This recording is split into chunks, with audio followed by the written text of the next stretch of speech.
Hey folks, welcome back to the channel, and today we're doing something a little bit different, slightly different. You'll notice I have a whole bunch of bots on the table. I'm not going to be reviewing them today though, because this is going to actually count as the latest GotBot counts down. I'm going to look at 10 Autobot leaders. Now to be fair, I suppose it should be Autobot / Maximal, and we will touch on that as we go through. But basically it's 10 leaders of the good guys. Now, normally I like to do these from, least significant or what I dislike to most significant, but let's be realistic. In that case, number one is going to be Optimus Prime. And some people might look at it and say, hey, this is going to be pretty repetitive because you're going to have, the Unicron trilogy Optimus, and you're going to have the Bayverse Optimus, you're going to have the War for Cybertron, Fall for Cybertron Optimus. You're going to have all of these versions, the G1 Optimus. I'm not going to do it that way either. I'm going to do it a different way. I'm going to try and also give a little bit of a Transformers history lesson here for those who might not be in the know. Whether you're on the fringe of being a fan or you're a new fan and don't know all the lore yet, stick around because you might learn something along the way. Now, to be fair, I have taken a few creative liberties here. And I'm going to try and present these leaders in sort of a chronological order. You'll certainly get an insight into how my mind sort of works to piece this stuff together. And of course, as I said, because I'm taking some liberties here, I understand that there are some continuities and some twists and turns that I'm not going to be touching on that other people might see as significant.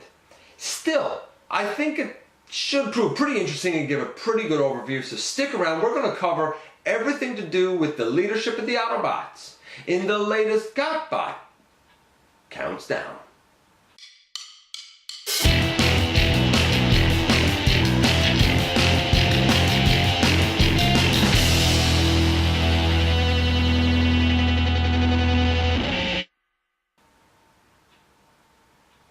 Hey folks, welcome back to the channel. I'm your host, Dennis Moulton, aka GotBot, and as always, please like, comment, subscribe, share, check me out everywhere, check out Machinery of Man, the Everything Factor, and have a look around the channel, see what tickles your fancy, see what might interest you, and we have a whole bunch of bots here, and where do we begin when we look at the leadership of the Autobots / Maximals? Well, here's where we begin. We take Magnus out of it. And as we take these guys out of it, I'm going to kind of start our story. I've looked at a lot of source material. I've looked at multiple sources and sort of pieced things together to sort of suit myself. Hopefully it suits you too and explains a lot along the way. That being said, we begin right here with Primus. And no, he's not on the list. Everybody that appears on the list, you'll see some sort of a note on the screen for that, kind of highlights that they're on the list. And I don't have one for this guy because he's not there. Here's basically where the story begins. Apparently, when the universe started, it had a sentient, self-aware core that was interested in exploring the vastness of the universe that was being created before it. And so it developed Unicron and sent it out to explore, and Unicron got lured into the idea of chaos and sort of became a loose cannon. So Primus here was next created to kind of go after his brother, and the two of them engaged in combat.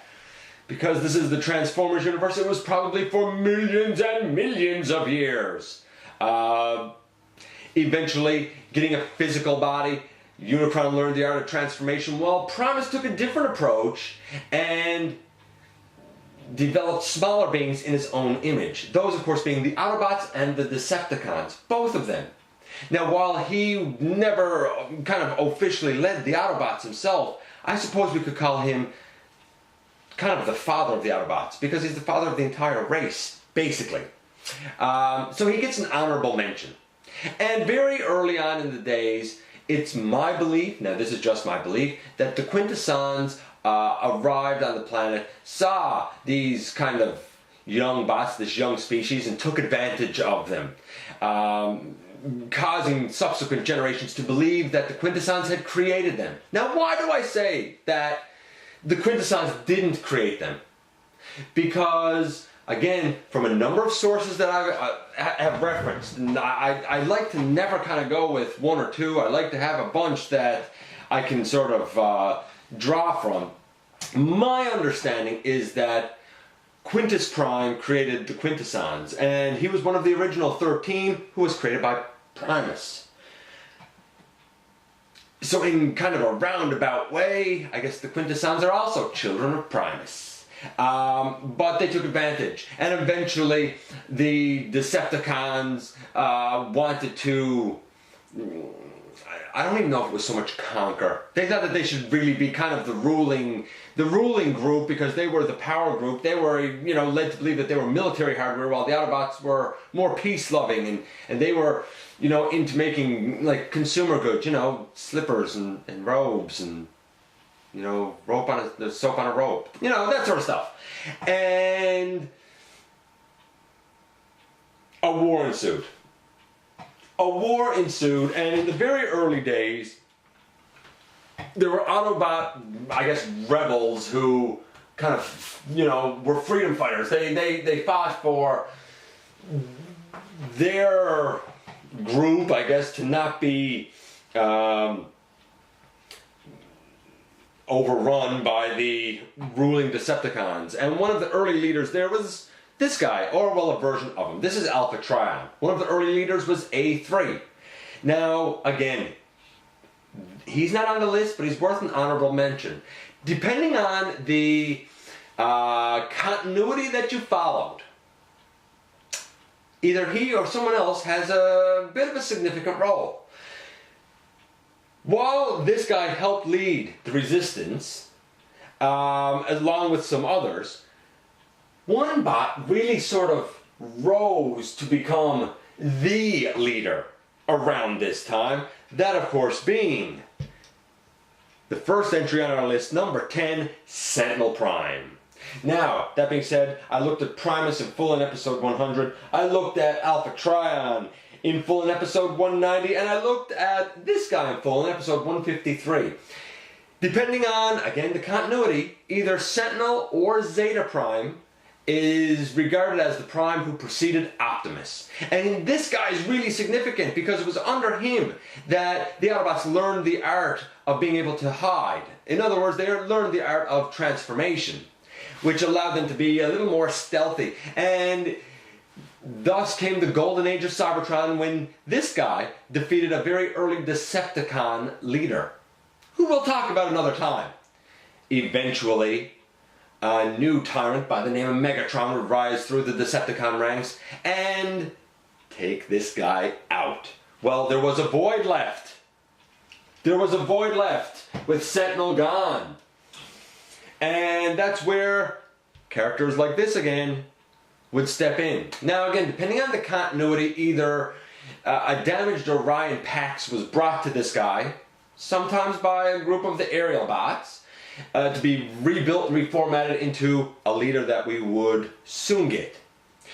Or there was a, I guess it was a rebel council, I'm not really sure what the official name of it was, and a member on it by the name of Emirat Zeron suggested the same character be named the next Prime.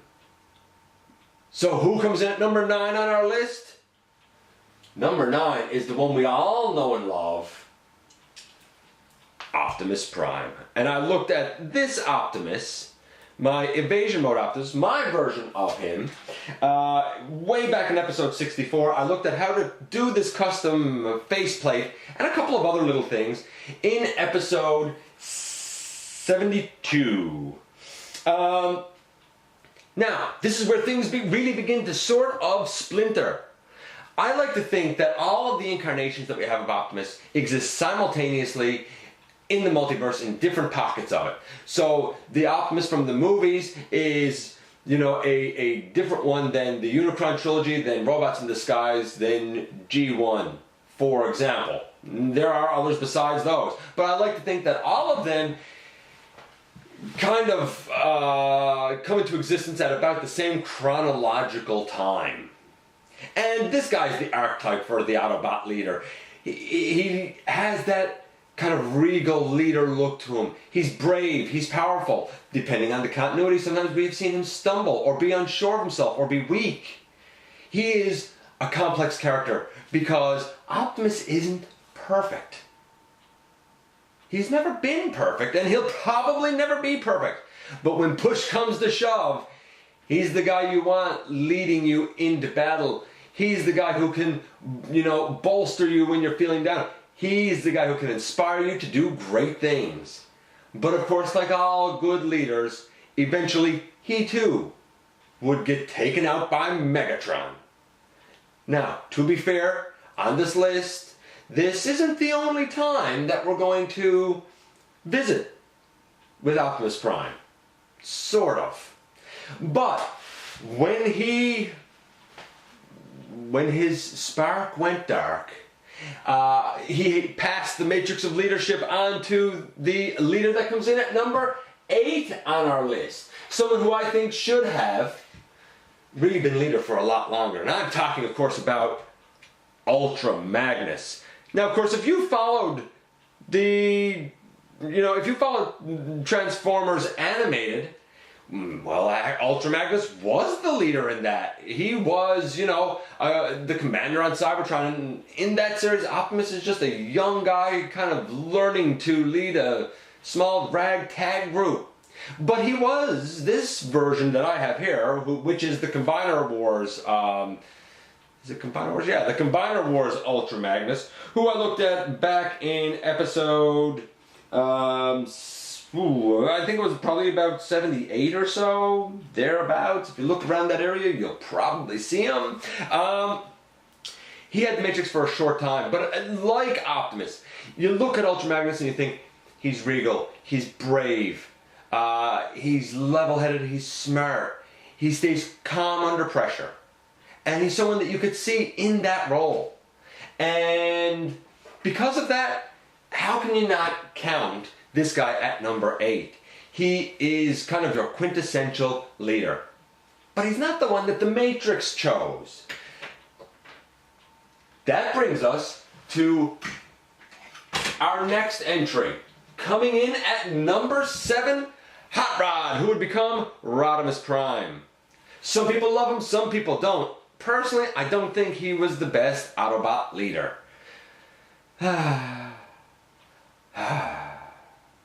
He didn't want to be leader.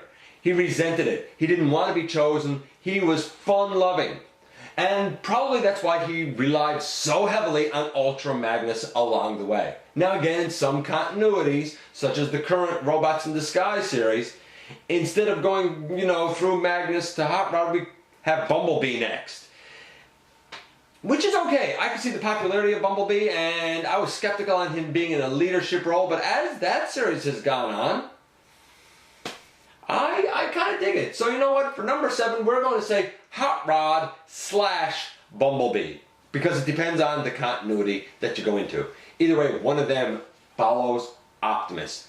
And while they have their own merits, neither one of them are quite Optimus Prime. Now, are they? By the way, if I haven't said it, I looked at this guy in full in episode 2, way back. But who comes in at number 6? Who comes in next after Hot Rod? Well, for a little while we had Optimus come back. And if you follow North American G1, Optimus came back again and led the Autobots, as we all assume, in perpetuity. But that's not the whole story, because again, depending on the continuity that you follow, things became vastly different. And coming in at number 6 would be this guy. Well, not really this guy. This is the Titans Return Cerebros figure, the head of Fortress Maximus, who I looked at in a bit of a 3-part series in episodes 116, 117, 118. And in the Japanese G1 continuity, this character is basically known as Fortress. And after Optimus sacrificed himself again, and Cybertron was basically obliterated, Rodimus, still with the Matrix, would go off into the far reaches of space with Cup and whoever else was on his team to find a new home for the Autobots, leaving forces behind under the command of Fortress, who, when he combined with the large robot, was Fortress Maximus. He's significant for two reasons. One, because this is the Autobot leader that basically took out Scorponok, who we'll talk about another time. He's also the first Autobot leader who wasn't a Matrix bearer, which I think really sort of makes him stand out. He was the leader during the Headmaster series, but an important one nonetheless. Now,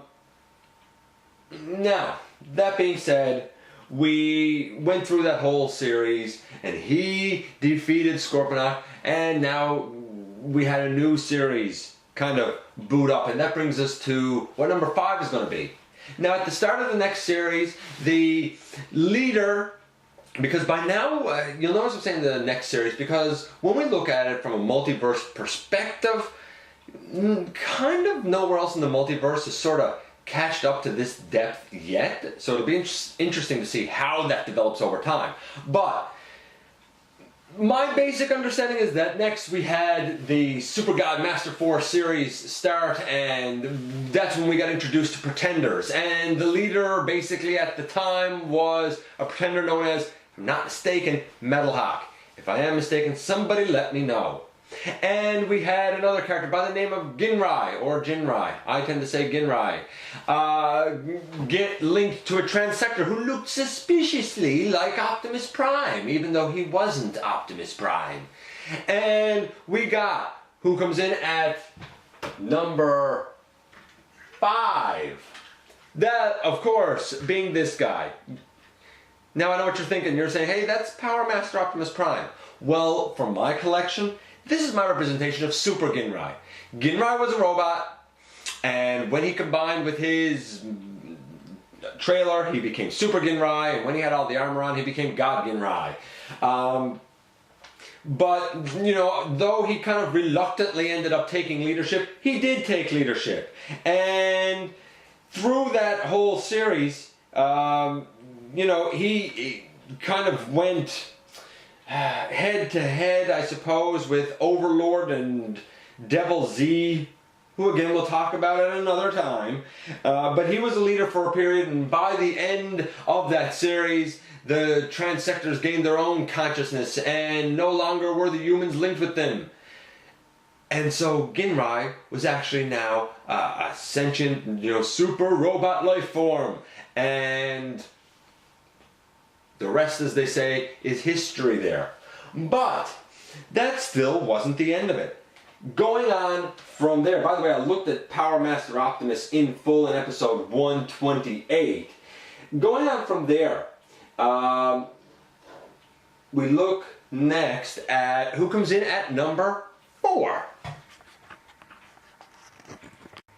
And sadly, I don't actually have a representation for number 4. But because it still comes from the Japanese continuity, and because number 4 was a real good friend to this guy, I'll leave him there for now. I'm talking, of course, about the guy that we've gotten a masterpiece version of, Starsaber. And I think he was also probably homaged in the Unicron trilogy, at least looks-wise, by the character of Wingsaber, who ended up being a really good friend to Optimus Prime and could power link with him. Starsaber, you know, was the next kind of supreme commander, and, you know, he faced off basically with Death Stars, who we'll talk about at another time. And he was, probably since Optimus, he was the most impressive of the leaders. He had that leader look. He certainly had a Cybertronian mode for his alt mode, being that huge ship thing. He had different sizes as well, and could get bigger and more powerful depending on the sizes. And eventually, Ginrai here would get very damaged and basically be reformatted into Victory Lio, I think was the name, and be able to combine with Starsaber to give Victory Saber. You know, what can I say? Again, a couple of leaders that weren't matrix bearers, but were still leader-looking and leader-esque in their presentation. And that brings us to who we have at number 3. Number 3 again falls in this same stream of things, and because I don't have a representation of this character either, the leader that came after Star Saber because of his bravery is Dai Atlas. And Dai Atlas was basically supposed to be the leader during the whole Zone series, which didn't really end up being a series. And again, he has a Cybertronian mode, and he is a brave leader. I feel like a lot of these, while they have their own take, there's a certain harkening back to the sort of qualities of a leader that Optimus would have had. Again, as my understanding goes, he was not a Matrix bearer either. And he basically went up against was going to go up against, I suppose you could say, the powerful Violent Jiger, who I'll talk about at another time. Now, he was supposed to be followed by a different leader. Big Bang was supposed to be the next Autobot leader. Never really happened. Instead, that got pushed aside for our number 2 spot, who is Star Convoy. And you might say, who or what is Star Convoy? Well, he's really known from a story known as Return of Convoy. In essence, honestly, Star Convoy is yet again taking us right back to Optimus Prime. Granted, he looks a bit different, and we have seen certain homages to him. I feel like most recently, probably with some of the Power Surge Optimus Prime stuff from the Robots in Disguise line, I feel like most recently that's where we've seen a little bit of a Star Convoy homage. And Star Convoy would end up going up against, a reincarnation of Megatron, and what can I say? It's an Optimus, it's a Prime. You know he's going to win, right? I mean, I'm just saying, you know he's going to win. He comes in at number 2. And then we have this whole bunch of time pass. And we finally reach the Beast era. And when that whole series started, it wasn't going to be connected to G1 at all. But, and if you don't know the series, you should really at least know some of the episodes that tie back to G1. We learned that there is a link, that this is, a group of descendants of the Autobots known as the Maximals, who have been thrown back to prehistoric Earth. They're from the future of these guys, but thrown back to prehistoric Earth through this time portal vortexy thing. And now they're existing before the Autobots and Decepticons that crashed on the Ark have woken up. And that brings us to number 1 on our list. Number 1 is Optimus Primal. And he's really only number 1 because chronologically that's where he falls. Optimus Primal was very much like Optimus Prime, and certainly looked up to Optimus Prime. But Optimus Primal, of course, was at times a little harder on his Maximals and expected a lot out of them. But at times, he would smile and joke. He was a complex character, but written really well, because he was a leader who presented himself as competent and brave and, all these wonderful things, when sometimes I'm not sure he was so sure of himself. So that's it, right? We've reached number 1. Well, another couple of honorable mentions should go thrown out here for Autobot leadership. Later on from Optimus Primal, and as I'm led to believe, really through kind of a directive from a council of primes, Lio Convoy or Lio Convoy or Lio Prime would rise as the next great Maximal leader, and following him we would finally get Big Convoy, who, if I'm not mistaken, maybe turned into a woolly mammoth. Things got kind of weird, but they always had that Optimus-esque type of head sculpt. Why? Because that's what an Autobot leader looks like, folks. That's what an Autobot leader looks like.